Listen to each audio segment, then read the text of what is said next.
Hello Kitty Island Adventure gets regular updates, and we already have information about the next one. Update 1.3, Friendship Never Fades, is coming November 17th. We will be live streaming it on the channel, so if you want to see all the new things, be sure to subscribe and watch the live on that day. The 1.3 update is supposed to be enormous. One part of the 1.3 update is the new Give and Gather celebration, where it says we will deliver and receive unique presents from Hello Kitty and friends all season long. And in the cover art for the update, we see some adorable holiday things. It looks like we have the equivalent of some sort of a Christmas tree covered in sweets. There's peppermints flying through the sky, candy canes on the ground. One of the two cover art looks like we're peering through the window of a gingerbread house. We don't know exactly how the event is going to work, but it sure seems like it's going to involve these things. And we see this adorable crab holding a gingerbread man, so it seems like it might be sweets and gingerbread focused as well as gifts. And there's at least one new outfit coming for the player character. We see the player character wearing a gingerbread outfit, and everybody else seems to be wearing sweaters. Maybe we'll be decorating the tree as part of it. We do see Batsmaru up there in his detective things, which he's been wearing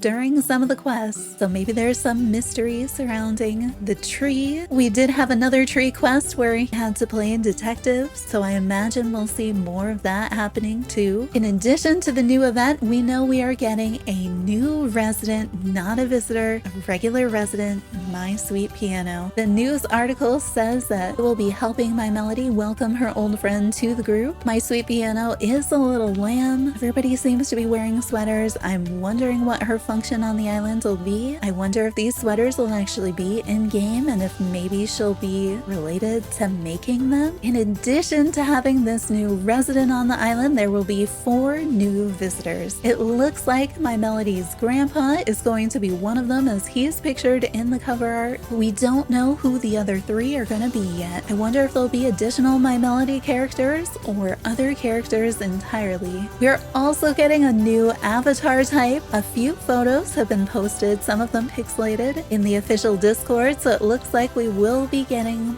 bunny avatars, which is probably the avatar type I would have used from the beginning had it been available. I don't know that I can switch away from my cute little duck, but you know we're going to be testing out these new avatars when we get them so we can see how adorable they all are. 1.3 will also have us continuing the main quest. Maybe we're going to meet that individual that we saw in that photo at the end of the current story quest line. It says that we will finally have a new source of strawberry crates. I wonder a little bit, could this be something that My Sweet Piano does, or is this going to be something else entirely? They also say follow the guiding light. We don't know what that is, but we did have some light involved in one of the most recent story quests, so maybe it's related to that. We'll have to see. I'm going to say that a lot. There's a lot to wait and see, but there is a lot that we do know as well. Something that's been mentioned is multiplayer friendship levels. We don't know exactly what that's going to be. We did get an official heads up in the Discord that they did let us know that there is a feature in the multiplayer friendship levels that they intended to work as a solo companion bonus as well, but that single player version did not make it into 1.3, so we'll have to wait for 1.4 to see how that works in single player mode. They did not mention specifically what this cool new thing was, just that this new feature is going to be only a part of multiplayer friendship levels, but they are working on a solo version for 1.4. Some quality of life updates are included in 1.3 as well. You'll finally have a guarantee for the traveling villagers after 3 days that they will visit. We also have a new guarantee coming for the character hat. So if you open 100 character boxes, the large ones, the standard ones, not the medium or small, the ones that could have a hat in it, after 100, if you still don't have that character's hat, the next box is guaranteed to have the character's hat in it. So you won't be opening 300 character boxes for a character not getting their hat. You'll only need to do a maximum of 100. They say that Cinnabloom collection is going to be easier. Thank you.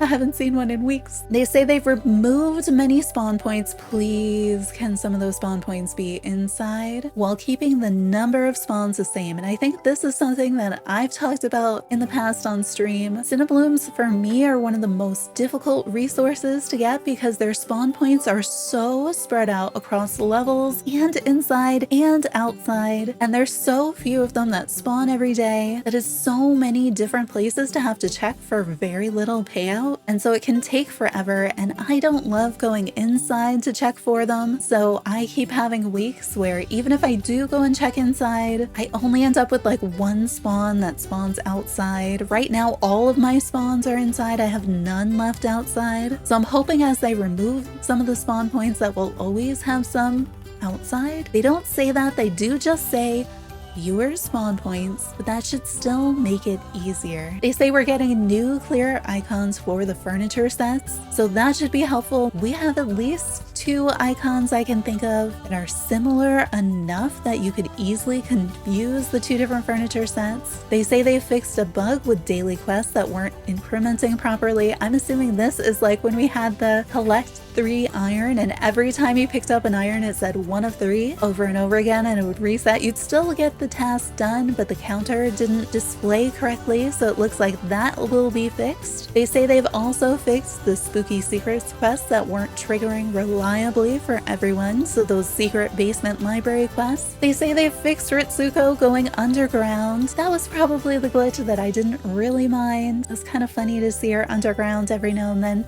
but that's been fixed. And they say a bunch of other small things. I feel like there is a ton to look at in the key art. It looks like it's going to be another super cute update. Who knows how many quests we're going to end up with. We know of at least 1 new character and 1 new visitor, and there's 3 unknown new visitors that will be joining us as well. I hope you'll join us on November 17th when the update launches so that we can play this together live. Subscribe for more Hello Kitty Island adventure content and turn on notifications to find out the next time we go live. Hope to see you there.